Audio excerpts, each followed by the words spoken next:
one thing I would say is I've got a tall house. It's 6 stories. It's got like 6 bay windows on it. I was just trying to build something that was really cool for the land, lay of the land and everything.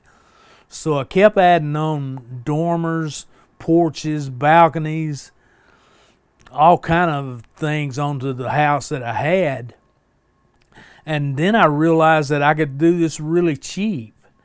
So I started trying to cut those corners by recycling windows and doors and just anything somebody else would throw away. I would try to utilize it into our house, and my wife let me. She accepted my eccentric ways. You don't have to go to church to go to heaven. You just got to walk through the woods and thank God for the trees that give you the oxygen to breathe in that you can live. That's the greatest thing. It's just when I get depressed, I can go upstairs. I mean, up to the top of the house, and just look up to the clouds and to the side of the mountain and just get better as far as depression goes.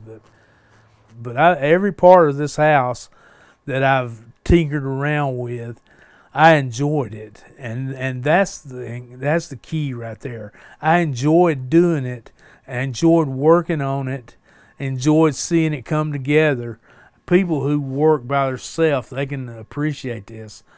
But I learned how to do hard construction by myself, by techniques of tacking something over here to hold this end up while I work on this end, doing those kind of things. I learned how to. For one man, I can do miracles, and I floated a ridge rafter up here that was 15 foot up in midair, and nobody around but me. It's just the way you have to learn in Appalachians. You have to learn to be happy with less. You don't need everything everybody else got.